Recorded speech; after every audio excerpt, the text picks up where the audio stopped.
Red line Islamabad studio से KP हुकूमत आ रही है कि जा रही है। गवर्नर केपी से बात करें तो वो ये कहते हैं कि हमारे पास 50 से ज़्यादा अरकान मौजूद हैं। प्राइम मिनिस्टर के साथ मीटिंग के बाद एक प्रेस रिलीज़ का इजरा भी हुआ जिसके मुताबिक ये बाकायदा डिस्कस हुई है कि इस हुकूमत को हमने चलता करना है। नून के लोग जो हैं वो कह रहे हैं कि ऐसी बात नहीं है, हमने ये आइडिया डिस्कस नहीं किया और हम किसी खलफिशार या फसाद का हिस्सा नहीं बनेंगे। इसके ऊपर गवर्नर केपी फैसल करीम कुंडी साहब हमारे साथ मौजूद होंगे। साथ हमने ये भी मापना है कि मुस्लिम लीग नून के अंदर असल में सियासी सोच क्या है। मियाँ मोहम्मद नवाज शरीफ खबरों के मुताबिक ये बता रहे हैं कि आप के लोग यानी जमात के लोग जो यहाँ पर मौजूद हैं वो जाकर इमरान खान के साथ अडयाला में बाकायदा बातचीत कर सकते हैं। इससे पहले भी मियाँ मोहम्मद नवाज शरीफ ने डायलॉग की बात की। नून लीग के लोगों से जब हम फिर बात करते हैं तो वो कहते हैं जी कि हमने अडयाला की तरफ नहीं जाना, पीटीआई को अगर हमारे टेबल पर बैठना है तो आ जाए। नवाज शरीफ की सोच डायलॉग के हवाले से क्या है, इस पर भी बात करेंगे।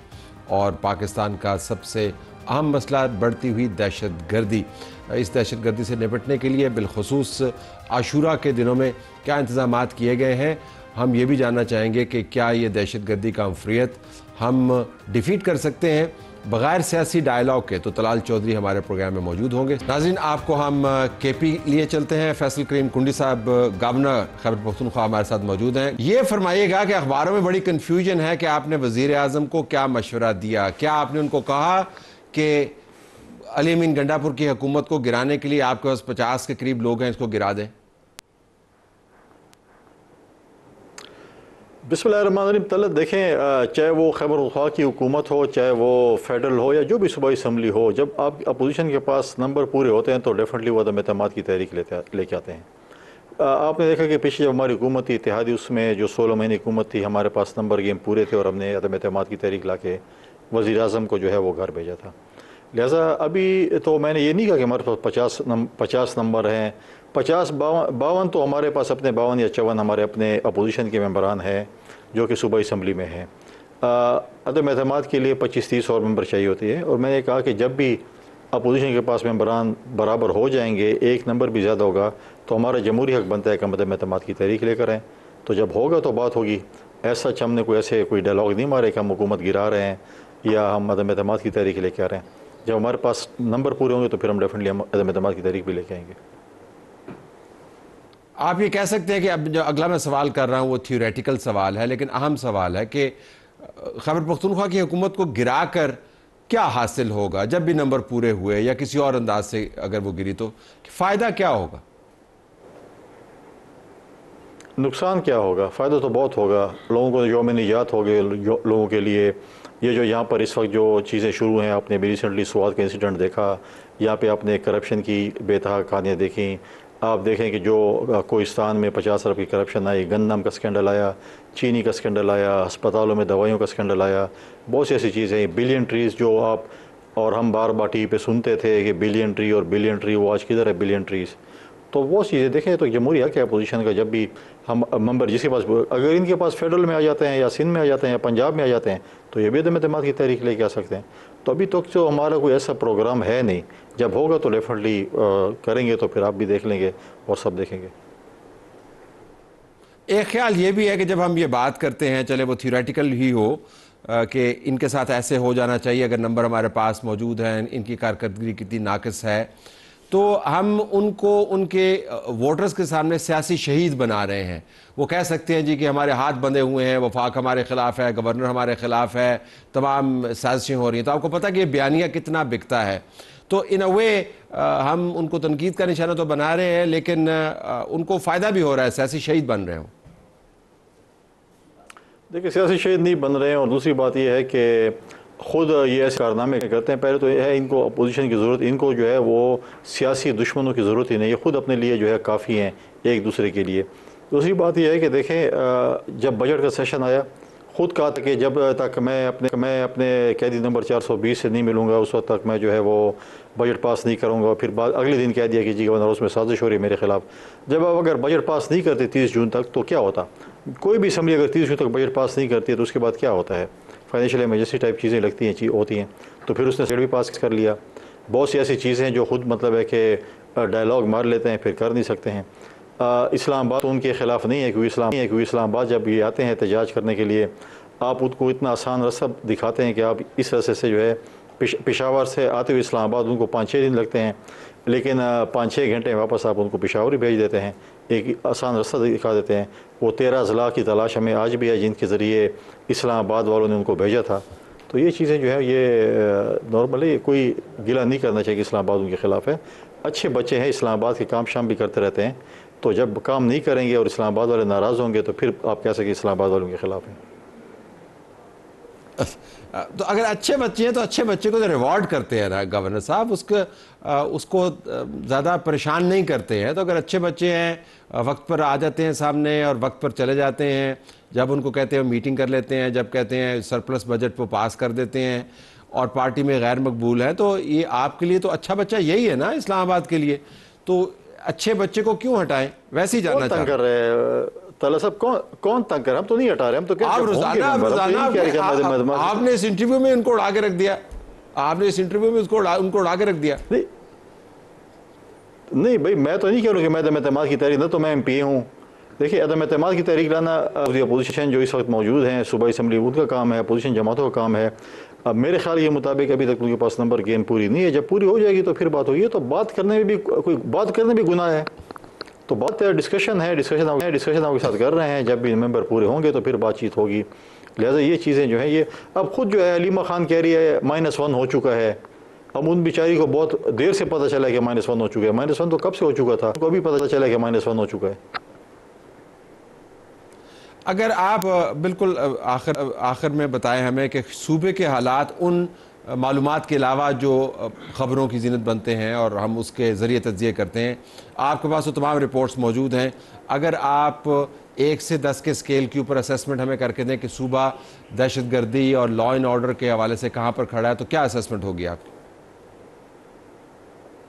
देखिए, इस वक्त दहशतगर्दी की जो सूरत हाल है, मैंने आपके कई प्रोग्राम में बात की है साउथ KP के हवाले से कि जी यहाँ पे हालात ख़राब हैं। अब एक हाई प्रोफाइल केस हुआ था, हाई प्रोफाइल में मौलाना फजल रहमान के बेटे के साथ जो वाक़या पेश आया था, तो आप सब चैनल्स ने जो है कोड भी किया, इंटरव्यूज़ भी किए, लेकिन हम कई अरसे से कह रहे थे कि हालात इस तरीके से हैं। कल बाजोड़ में एक नाखुशगवार वाक़या पेश आया जिसमें AC साहब शहीद हुए, कुछ और दोस्त शहीद हुए, कुछ ज़ख्मी हुए। अब हालात आप देखें, कुरम के हालात आप देखें, आज तक रोड नहीं खुल सका 25 किलोमीटर का, ये सूरत हाल है। मर्द डिस्ट्रिक्ट के साउथ खैबर पख्तूनख्वा के हालात जो हैं लॉ एंड ऑर्डर की कोई इतने अच्छे नहीं हैं। और जो 13 साल से हमारी जो हुकूमत है जो नारे मार रही थी तब्दीली के, टूरिज़म के, कि हमने टूरिज़म में कर दिया। स्वात के एक वाक़े ने आपको बता दें कि टूरिज़म में इन्होंने कितनी इन्वेस्टमेंट की और कितना टूरिज़म को फ़रोग़ दिया है, वो भी आपके सामने है। खेल की बड़ी बात करते हैं कि हम वर्ल्ड कप जीत के आए थे, वो पूरी टीम जीत के आई थी। आज मुझे बताएं कि जब से इनकी हुकूमत आई है, एक फ़र्स्ट क्लास मैच क्रिकेट का पेशावर में हुआ हो, कोई T20 मैच हुआ हो, कोई PSL का मैच हुआ हो, कोई मैच भी, एक स्टेडियम है जो कि 2017 से बन रहा है, उनका सिर्फ ये काम किया कि उसका नाम चेंज कर लिया है, अरबाब नियाज़ स्टेडियम का नाम चेंज कर लिया है। बाकी 2017 से रिफर्बिशमेंट, इसकी रिकन्स्ट्रक्शन हो रही है, आज तक नहीं हो सकी। ये तो इनका खेलों का हाल है। गवर्नर साहब, बहुत शुक्रिया, आपने हमें वाज़ेह अंदाज से गवर्नर KP ने बता दिया कि ऐसी इंटेंशन नहीं है, ना नंबर्स पूरे हैं, लेकिन सूबे के हालात ऐसे हैं कि अगर नंबर्स पूरे हुए तो इसमें कोई ना ही मुमानियत है और ना ही सियासी तौर पर ये कोई ख़राब बात है। प्रोग्राम हमारा जारी है। इसके बाद जब हम बात करेंगे तो हनीफ अब्बासी हमारे साथ मौजूद हैं, उनसे हम पूछ रहे होंगे कि नून लीग के अंदर डायलॉग के हवाले से PTI के क्या इश्यूज़ चल रहे हैं, और फिर ये कि उनकी जमात के अंदर उनके वज़ीर दिफा, उनके कोलीग जो उनकी काबीना में उनके साथ बैठते हैं, वो इतने पार्टी के दूसरे मेंबरान से नाराज़ क्यों है। Stay tuned. नून लीग के अंदर के मामलात की जानकारी ले लेते हैं। एक सीनियर रहनुमा वफाकी वज़ीर बराए रेलवेज़ मोहम्मद हनीफ अब्बासी साहब हमारे साथ मौजूद हैं। भाई साहब, बहुत शुक्रिया। पहले तो ये बताएं कि आपकी पार्टी में क्या चल रहा है। ख्वाजा आसिफ तलब भाई, ये आपने सारे मुश्किल टॉपिक मेरे लिए रखे। नहीं, आपके लिए नहीं, क्योंकि आपके पास मालूमात होती है ना, तो मैं आपसे जानना चाह रहा हूँ ख्वाजा आसिफ का क्या मसला है। ये ज़ाती मसला है या वाक़तन असूल पे वो कह रहे हैं? अच्छा, मैं सादिक साहब के तो सर वो मेरे से उम्र में काफ़ी बड़े हैं।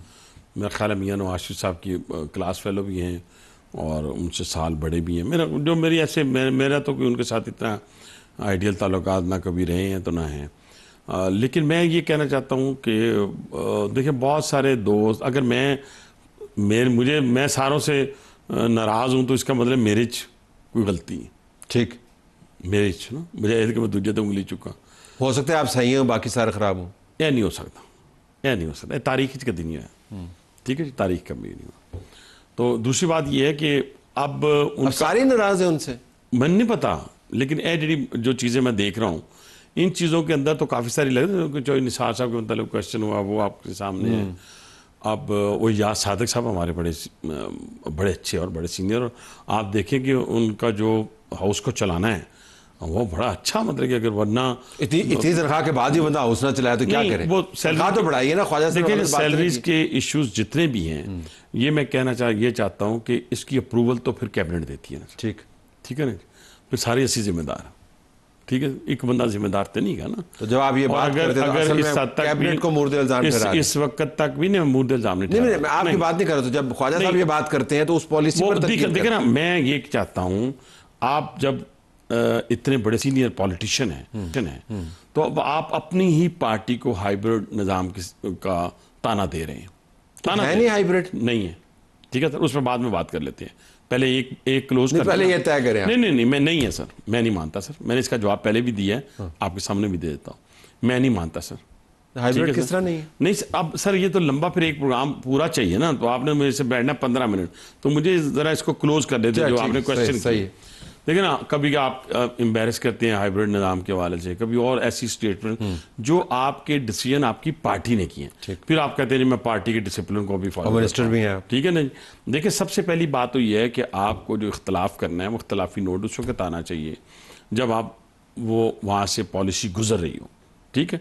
दूसरी बात यह है कि मैं चाहता कि आप सैलरीज के अंदर इतनी इंक्रीज कर लें कि एक सवालिया निशान बन जाए, ठीक है।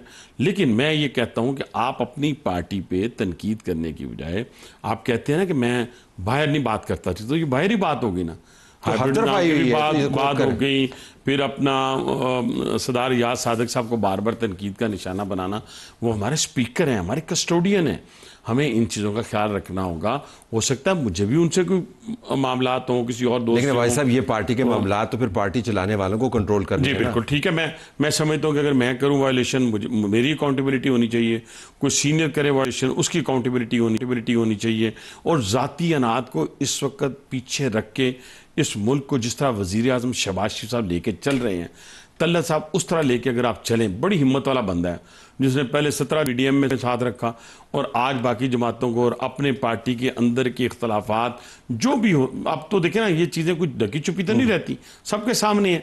इन चीज़ों को लेके साथ चल के इतने बड़े दुश्मन के मुकाबले में लड़ाई जीतना और फिर डिप्लोमेटिक फ्रंट के ऊपर अब फतह हासिल करना, ये मैं कहता हूं उसके हौसले को दाद देनी। चलिए तो प्रेस रिलीज होगी ना, अब जरा असल बात प्रेस रिलीज नहीं, इधर सब ना करें, और क्या है, तल्ला सब ना करें, तल्ला सब ना करें। अब आप फॉरेन पॉलिसी पे, आपने खुद ही कहा फॉरेन पॉलिसी पे, फॉरेन पॉलिसी पे आपकी बड़ी नजर है, फॉरेन पॉलिसी पे आपकी बड़ी नजर है। आपकी 77 साल तारीख में ये फॉरेन पॉलिसी देखने में नहीं आई। आगे चले आप, चले। तो लंच किसने किया डोनाल्ड ट्रंप के साथ? जी कोई इशू ही नहीं, ये भी हमारे लिए इशू है, ये हमारे लिए बड़ा प्राइड की बात है। तो प्राइम मिनिस्टर नहीं, सुने तो सही, अमेरिका की तारीख में, मुझे नहीं पता उस तारीख से भी आप वाकिफ होंगे, मैं उन लोगों में से नहीं पॉलिटिशियन जो बहुत दावा करें, मेरी याददाश्त में दुनिया के किसी फील्ड मार्शल को, किसी चीफ ऑफ आर्मी स्टाफ को इस तरह रिस्पेक्ट नहीं मिली।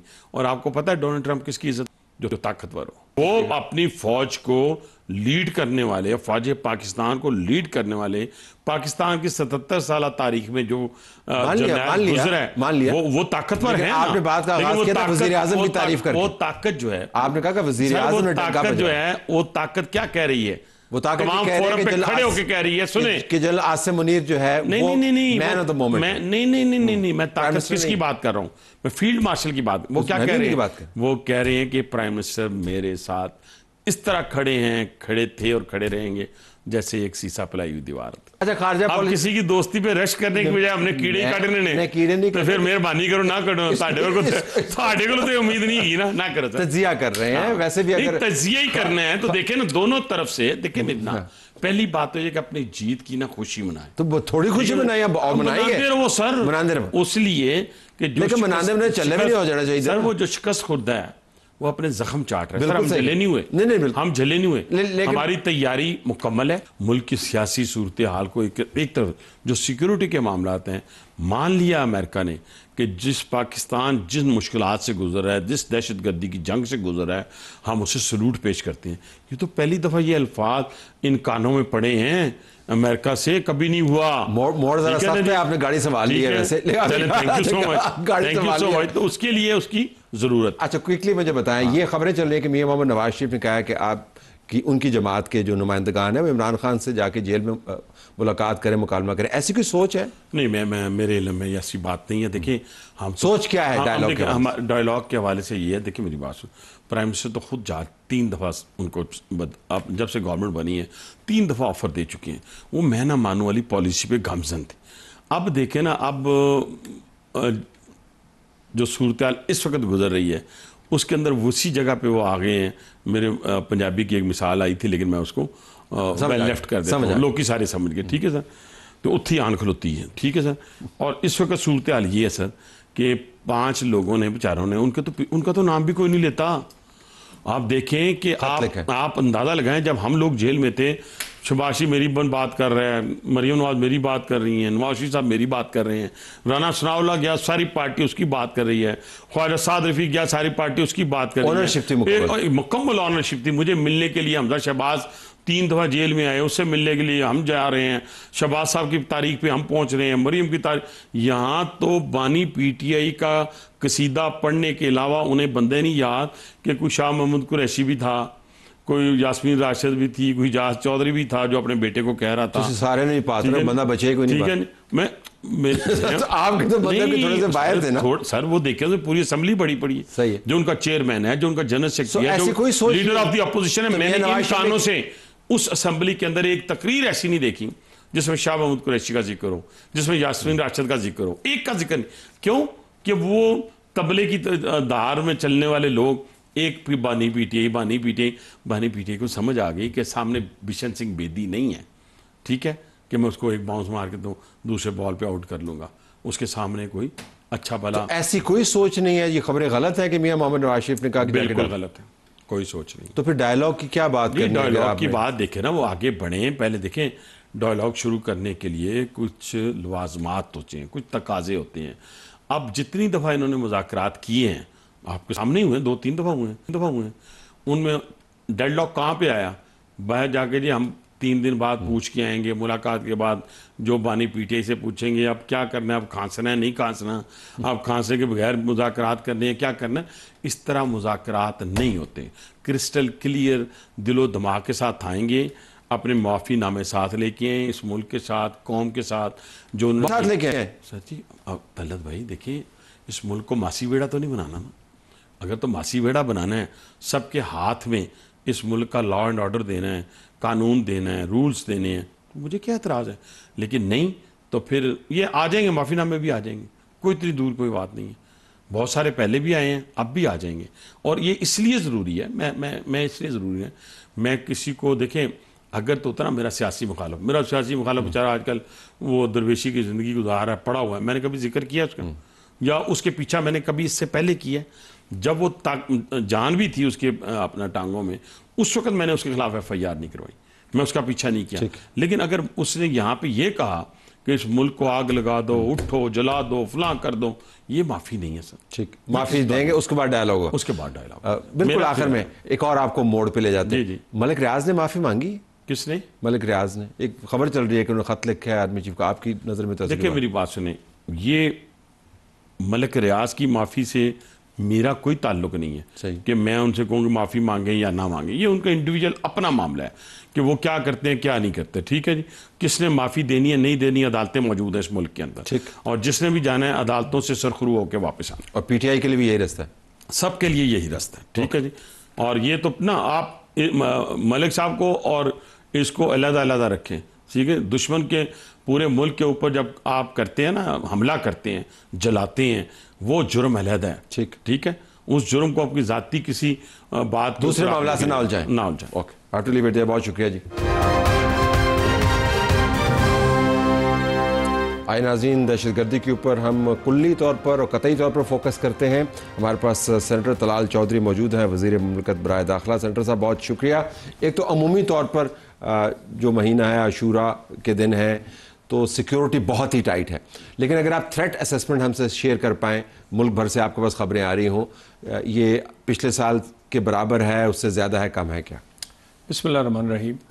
देखिए तलत साहब, जो दहशतगर्दी है और वो दहशतगर्द जो है वो तो इसी तरह का कोई इवेंट ढूंढते हैं। मुहर्रम हमारे लिए बड़े एहतराम के काबिल है कि यहाँ इस तरह का कोई इशू बनेगा तो फिर कोई फ़िरक़ावारियत वाला इशू भी बन सकता है, फिर आपका पूरी दुनिया में आपका इमेज भी जो है वो भी ख़राब होता है।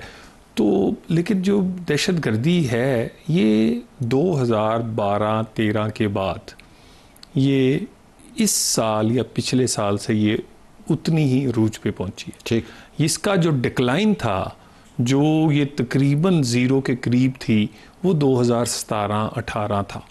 उसके बाद से फिर ये बहुत सारी उसकी वजूहत हैं, वो कई दफ़ा डिस्कस की हैं, वो करते करते ये यहाँ तक पहुँचे। मगर अभी जो हुकूमत का रिज़ॉल्व है, जो सिक्योरिटी फोर्सेस जिस तरह इस वक्त ऑपरेशंस कर रही हैं, जिस तरह वो लड़ रही हैं, वो सारी चीज़ें जो है, बहुत सारी जो ये जो दहशतगर्द हैं ये अब आए सॉफ्ट टारगेट्स पे, यानी बच्चों की स्कूल बस टारगेट होगी। एक सिविलियन जो ऑफिसर है उसको रास्ते में जाते हुए छुप के टारगेट करेंगे।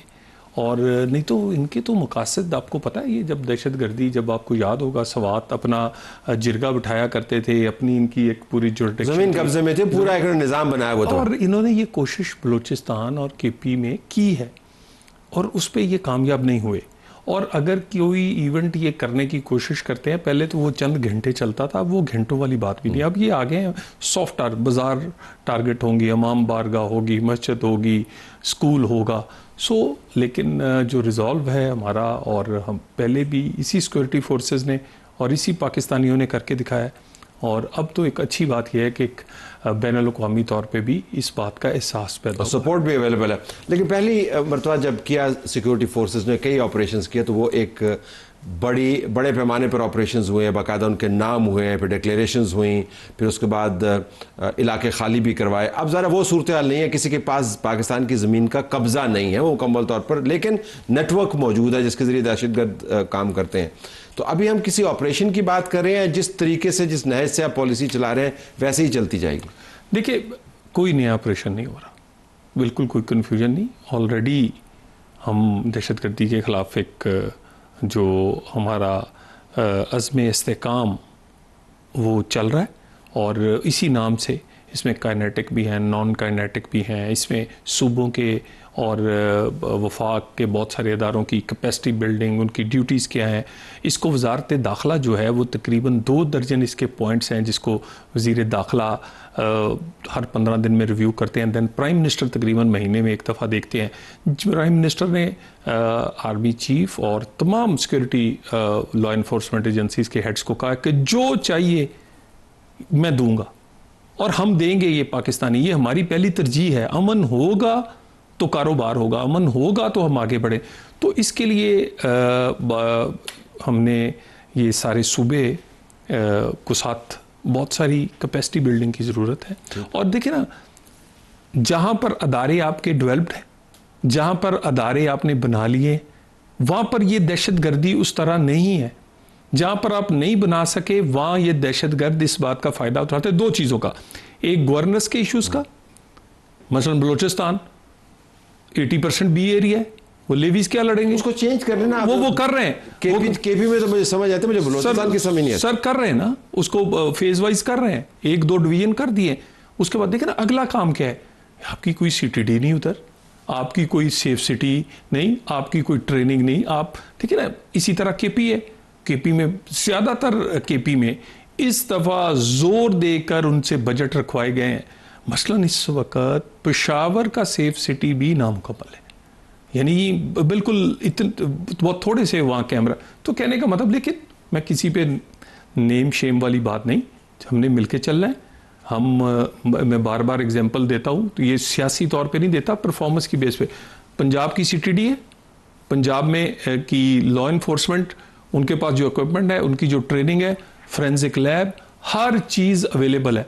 कोई यहाँ पर इंफॉर्मेशन आती है वो 100% वो रिजल्ट उसमें आता है। वही इंफॉर्मेशन जब किसी दूसरे सूबे को जाती है, खुसूसन केपी और बलूचिस्तान को, वहाँ रिजल्ट इसलिए नहीं आता कि अदारे हैं नहीं।